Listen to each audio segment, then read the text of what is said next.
안녕하세요. 매일 아침 말씀 묵상에 오신 여러분을 진심으로 환영합니다. 3월 5일 화요일 회개로 이끄는 역사의 노래. 오늘은 시편 106편을 묵상하겠습니다. 시편 106편에서는 어떤 역사적 사건과 교훈이 강조되어 있는가? 비느하스의 중재는 어떤 사건을 우리에게 말해주는가? 오늘 우리에게 주는 교훈은 무엇인가? 시편 106편은 찬양과 감사로 시작하면서 그 속에는 하나님께 버림받을 만한 이스라엘의 범죄를 일일이 지적해 줍니다. 그러면서 참으로 깊은 회개로 우리를 이끄는 그러한 죄가 우리에는 없는지 우리 자신을 살펴보는 시편입니다. 할렐루야. 여호와께 감사하라. 그는 선하시며 그 인자심이 영원하미로다. 둥한둥이 여호와의 권능을 다 말하며 주께서 받으실 찬양을 다 선포하랴. 그 아름다운 하나님의 인도하심을 이야기하면서 하나님께서 그들을 위하여 언약을 베푸시고 십계명을 주셨는데 십계명을 받아 내려오는 모세의 눈앞에는 금송아지 우상을 경배하는 참으로 비참한 이스라엘의 모습이 나타났습니다. 그들이 호렙에서 송아지를 만들고 부어 만든 우상을 경배하여 자기 영광을 풀먹는 소의 형상으로 바꾸었도다. 애굽에서 큰 일을 행하신 그의 구원자 하나님을 그들이 잊었나니 그는 함의 땅에서 기사와 홍해에서 놀랄만한 일을 행하신 이시로다. 그러므로 여호와께서 그들을 멸하리라 하셨으나 그가 택하신 모세가 그 어려움 가운데에서 그의 앞에 서서 그의 노를 돌이켜 멸하시지 아니하게 하셨도다. 모세의 중재로 인하여 이스라엘에게 다시 한번 기회가 주어지는 은혜를 베풀어 주었습니다. 이스라엘이 끊임없이 멸망의 위기 속에 처하게 되었던 것은 우상 숭배였습니다. 시편 106편에서도 출애굽 광야의 체리요 가나안 생활던 이스라엘 역사의 주요 사건들을 떠올리게 합니다. 이 시편은 포로로 잡혀간 시대의 절정에 달했던 조상들의 가정스러운 죄를 부각합니다. 따라서 이 시편은 바벨론 유수 또는 귀환 후에 기록되어졌을 것입니다. 기자는 이러한 역사적 사건과 그로부터 백성들이 배웠어야 할 교훈을 성령의 영감을 받아 이야기하고 있습니다. 다른 시편과 마찬가지로 시편 106편도 당신의 백성을 구원하신 은혜의 언약의 신실하신 하나님을 가르쳐 줄 뿐 아니라 그 언약을 배반한 이스라엘의 범죄를 향하여서도 명확히 기록해 주고 있습니다. 본문 속에는 또 하나의 사건 비느하스의 중재를 심도 있게 다루어주는데 그 사건은 무엇을 이야기합니까? 그들이 또 부올의 바알과 연합하여 죽은 자에게 제사 음식을 먹어서 그 행위로 주를 경노하게 함으로써 재앙이 그들 중에 크게 유행하였도다. 그때 비느하스가 일어서서 중재하니 이에 재앙이 그쳤도다. 이 일이 그의 의로 인정되었으니 대대로 영원까지로다. 비느하스는 어떻게 중재하였습니까?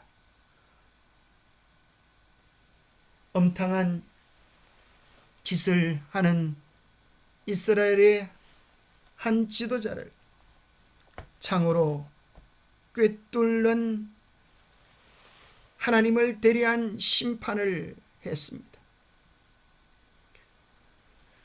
그 이방 나라들과 섞여서 그들의 행위를 배우며 그들의 우상을 섬김으로 그것들이 그들에게 올무가 되었도다. 이방을 섬기는 이방 나라들과 섞이는 그것이 우상을 섬기게 하고 그들에게 엄탕한 행위를 하게 한 것입니다. 그 사건을 고린도전서 10장에서 사도 바울은 다시 설명해 줍니다. 이러한 일은 우리의 본보기가 되어 우리로 하여금 그들이 악을 즐기한 것 같이 즐기하는 자가 되지 않게 하려 함이니 그들 가운데 어떤 사람들과 같이 너희는 우상 숭배하는 자가 되지 말라. 기록된 바 백성이 앉아서 먹고 마시며 일어나서 뛰논 다음과 같으니라. 그들 중에 어떤 사람들이 음행하다가 하루에 2만 3천 명이 죽었나니 우리는 그들과 같이 음행하지 말자. 사도 바울은 하루에 2만 3천 명이 음행하다가 죽었다고 기록해 주면서 그 원인이 우상 숭배 때문이요, 음행 때문이라고 이야기해 주고 있습니다. 민수기 25장에는 이 사건에 대한 본문입니다. 전염병으로 인하여 2만 4천 명이 죽었는데 왜 1,000명의 차이를 가져올까요? 고린도전서에는 하루에라고 하는 단어를 통하여 하루에 2만 3천 명이 죽었고 우리는 전체 2만 4천 명이 죽었던 사실로 문제점을 해결할 수 있습니다. 민수기 25장에는 그 사건에 대하여 이렇게 기록합니다. 이스라엘이 가나안 직전 시딤에 머물러 있게 되었습니다. 그때에 그 백성이 모압 여자들과 음행하기를 시작하게 되는데 어떻게 음행을 하게 되는가? 그 원인은 그 여자들이 자기 신들에게 제사할 때 이스라엘 백성을 청함해 백성이 먹고 그들의 신들에게 전함으로 이스라엘이 바알 보올에게 가담한지라 여호와께서 이스라엘에게 진노하시게 되었습니다. 그들의 예배 방식이 우상 숭배의 방식이 음행이 이었음을 알게 되었습니다. 십계명과 우상 숭배. 참으로 이 두 가지는 가장 대조적인 하나님의 성경의 주제입니다. 십계명은 우리에게 주시는 하나님의 뜻이요, 우상 숭배는 하나님께서 그렇게 하지 말라고 한 내용을 표현한 것입니다. 가장 하나님의 마음을 아프시게 한 이 우상 숭배가 교묘한 모습으로 들어와 있는 것입니다. 하나님께서는 십계명의 두 내용은 말라와 하라고 하는 계명인데 8가지는 말라이고 하라라고 하는 두 계명은 십계명의 본질입니다. 안식일을 기억하여 거룩히 지키라.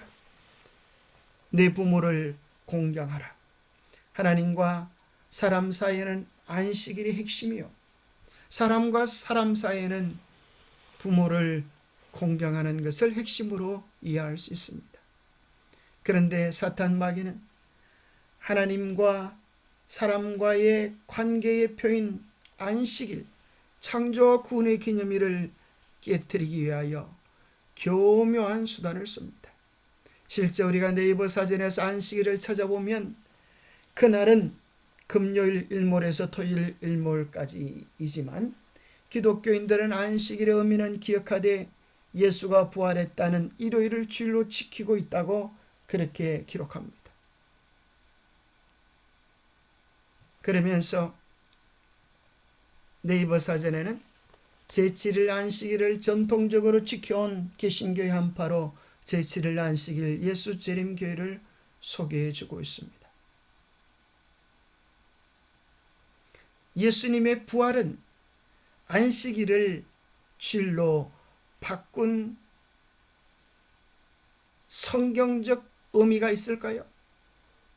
결코 그렇지 않습니다. 거기에는 놀라운 사단의 음모가 숨겨져 있는 것입니다. 지금이 사순절 기간입니다.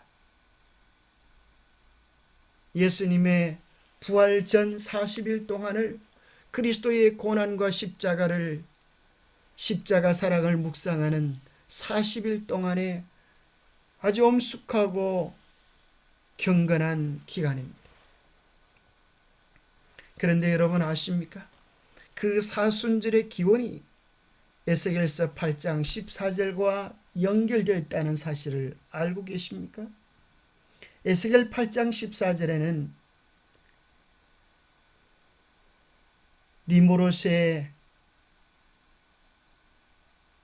아들 담무스를 위하여 애곡하는 이스라엘 여인들의 기록이 나와 있는데 이렇게 기록되어 있습니다. 그가 또 나를 데리고 여호와의 전으로 들어가는 북문에 이르시기로 보니 거기서 여인들이 앉아 담무스를 위하여 애곡하더라. 하나님의 전에서 감히 하나님의 전을 등지고 담무스를 위하여 애곡하는 여인들이 있었습니다. 왜 담무스를 위하여 애곡할까요? 담무스는 누구입니까? 담무스는 바로 세미라미스의 아들이요 태양신이라고 합니다. 이 세미라미스는 아버지가 없는 아들 담무스를 낳고 그 담무스가 40세 되었을 때 멧돼지에 바쳐 죽게 되었다고 합니다. 세미라미스는 죽은 담무스의 나이 중 1년을 1일로 환산하여 40일간 담무스를 애도하고 슬피 울게 했습니다. 그렇게 40일 동안 슬피 울면 40일이 끝나는 날 담무스가 부활한다고 사람들에게 가르쳤습니다. 그것이 사순절의 기원이라고 하는 것은 깜짝 놀랄 일입니다. 부활절의 날짜는 언제일까요? 매년 춘분이 지나고 만월이 지나고 다음에 일요일입니다. 그것은 325년 니케아 공의에서 정했는데 왜 춘분이 지나고 만월이 지나야만 할까요? 춘분은 밤과 낮의 길이가 같은 날입니다. 그때부터 낮이 길어지기 때문에 태양신을 믿는 사람들은 태양신이 부활했다고 생각합니다. 그러면 그 다음 1월을 하면 되지 왜 만월이 필요할까요? 만월은 달신 여신을 이야기하는 것입니다. 실제로 매년 부활절 날짜가 바뀌는데 그 이유는 춘분과 만월이 필요하기 때문입니다. 그래서 올해도 춘분은 3월 20일이요 만월 음력 15일은 3월 24일입니다. 그리고 다가오는 3월 31일이 부활절이요 부활절 전 40일 동안이 사순절로 지켜지고 있습니다. 그러나 성경 가운데는 춘분, 만월 이런 것이 나오지 않고 유월절, 무교절, 유제절 종교력 날짜로 표현되어지고 있습니다. 태양신과 달신의 염탕한 이야기들은 여러 나라 바벨론, 페르시아, 이집트 등으로 전래되어져서 바알과 아세라 숭배에 변형된 모습으로 나타납니다. 그것이 바로 민수기 25장에 기록되어진 시딤에서의 배도의 사건입니다. 실제로 이 부활 축제는 프리기아 왕국에서 전래되어 그리스와 로마로 전달되어졌는데 그 부활절 축제는 이렇게 이루어졌다고 합니다. 바로 이 부활절 날 해가 뜨기 직전 여자와 남자들은 울면서 애곡합니다. 우리 신랑이 죽었다고 통곡하다가 동쪽에서 해가 떠오르기 시작하면 우리 신랑 태양신이 부활했다라고 하면서 앞에 피리를 불고 가던 남자들과 뒤에 춤을 추고 따라오던 여자들과 더불어 난교 파티가 이루어지는 것이 부활절 축제였습니다. 이와 같은 엄난함이 바로 바알과 아세라 숭배 속에 있었고 이것이 민수기 25장의 사건의 본질입니다. 그런데 안타까운 것은 그러한 죄들이 오늘날도 교묘하게 섞여 문화라고 하는 탈을 쓰고 나타나 있다고 하는 것입니다. 사순절이 되기 전 기간을 사육제라고 이야기합니다. 사육제는 꼭 일주일뿐 아니라 오랜 기간을 1월 6일부터 시작된다고 하는 사람들도 있습니다. 그러나 여기 본 헤럴드에서는 이렇게 소개합니다. 사순절만 되면 술과 고기와 우유를 먹지 못하게 하는데 그것을 보충하기 위하여 사순절 전 일주일간 사육제가 열린다. 가톨릭 나라에서는 사순절 전에 카니발 축제가 열리는데 이때는 사람들이 술과 향락 등 온갖 더러운 짓을 해도 이 기간만큼은 모든 죄에 대하여 고해성사만 하면 되기 때문에 마음껏 타락의 도가니에 빠진다. 그리고 연세중앙교회 인터넷 신문에서는 이런 기록이 있습니다. 카니발이라고 하는 것은 칸이라고 하는 라틴어와 발이라고 하는 두 라틴어의 합성어인데, 카니는 육신 몸을 뜻하고 발은 작별을 뜻해서 그 뜻은 고기 안녕, 이제 고기를 먹지 못할 것을 생각하고 마음껏 고기를 먹는 날입니다. 사순절을 핑계 삼아 만든 사육제는 급기야 방탄과 음란의 극치로 치닫고 하나님을 대적했다. 요즘도 그 모습을 찾아볼 수 있다. 브라질 리우 카니발, 이탈리아 베네치아 카니발, 스페인 카니발에서는 마귀 용새 같은 우상 분장을 하고 엄부를 드러내고 행진하는 사람들을 볼 수 있다. 그것을 볼거리라고 지켜 세우고 사람들은 광란의 도가니에 빠지게 한다. 영적인 세계를 아는 이들은 배후에 마귀 역사가 있다고 단번에 분별할 수 있다. 신문의 기사입니다. 많은 사람들이 문화적 축제라고 즐기는 이 축제 속에 참으로 음탕함들이 있습니다. 한 기사에서는 리우 카니발의 명과 암이라고 하는 그런 내용으로 이런 기사를 싣고 있었습니다. 축제의 화려함 뒤에 어두운 그늘, 일명 신데렐라의 밤이라 불리는 카니발 기간 동안에는 무분별한 성행위가 용납된다. 그래서 이 시기에는 에이즈 환자가 급증하며 술과 마약의 소비 역시 급격히 증가한다. 또 각종 성범죄로 인해 이른바 카니발 베이비가 탄생하는데, 이렇게 태어난 아이가 현재까지 약 1200만 명에 달한다고 하며 그중 대부분은 버려지거나 빈민촌에 거주한다. 이후 가난에 허덕이며 성장한 아이들은 또 어른이 되기 전에 마약에 손을 대거나 조직, 폭력 조직에 가담해 결국 또 다른 사회 문제를 만들어내는 원인이 된다. 오늘날의 리우 카니발을 보면 계층 간의 벽을 허물고 서로 화합하자는 본래의 의미는 온데간데 없고 그저 성적 욕구를 표출하기 위한 광란의 파티로 전락해 버린 것 같다.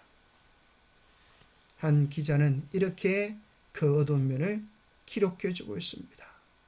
세계적인 문화축제라는 미명하에 우리는 롯데 월드에서도 삼바 축제로 또 여러 행사들의 이러한 축제들이 마치 대단한 자랑스러운 문화의 선두주자인 것처럼 나타나지만, 우리가 분명히 발견해야 되는 것은 그 모든 것은 하나님의 나를 변경시키고 싶어하는 사단의 교묘한 작전에 지나지 않음을 기억하고, 우리는 우상 숭배가 아니라 하나님의 십계명을 바르게 지키는 참된 남은 무리의 길을 가야 할 것입니다. 영감의 교훈입니다. 교훈을 위한 범죄와 용서의 경험의 노래. 이스라엘 왕은 성가로 그의 백성의 공중회집에서 궁궐 앞에서 제사장들과 재판관들과 방백들과 무사들로 이 노래를 부르게 하여 먼 후시대까지 자기의 타락에 대한 지식을 보존하도록 했다. 이스라엘 왕은 자기의 범죄와 회개와 하나님의 은혜를 통한 용서에 대한 자기의 희망을 자세히 말했다. 그는 자기의 죄악을 감추려고 노력하는 대신에 다른 사람들이 그의 타락의 슬픈 역사로 교훈을 받을 수 있기를 갈망하였다. 우리는 참으로 그들이 기록해 놓여 있는 죄의 목록들 속에서 오늘 우리의 삶에는 그러한 잘못이 없나 생각해보고 더욱 주님께로 가까이 달려가야 할 것입니다. 기도하겠습니다. 하나님 아버지, 과거 이스라엘의 역사들의 경험 속에 그들이 왜 버림을 받고 그들이 왜 포로로 잡혀가며 온갖 수모를 겪고 있는지를 깨닫게 해 주심을 인하여 감사합니다. 하나님과의 언약을 버리고 우상 숭배의 결말임을 우리가 분명히 보면서도 오늘 우리도 그 길을 걸어가고 있지 않는지 우리 자신을 살펴보게 도와주시옵소서. 무너진 하나님의 계명을 회복하고 우리 속에 있는 우상과 탐욕과 세상을 버리고 주님의 말씀 위에 굳게 서서 오직 우리 주님의 이름을 높이 따라가는 우리가 되게 하여 주옵소서. 하나님의 성품을 담고 세상에 그리스도의 향기가 되어지는 우리의 위대한 사명을 감당할 수 있도록 날마다 우리에게 겸손한 마음, 진실된 신앙을 가지게 하여 주시옵기를 우리 주 예수 그리스도 이름 의지하여 간절히 간구하옵나이다. 마지막 시대는 결국 둘로 나누어지게 될 것입니다. 세상을 따르는 자와 어린 양 예수 그리스도를 따르는 자. 매일매일 주님을 따라 살아가는 우리의 삶이 되기를 축복합니다. 감사합니다.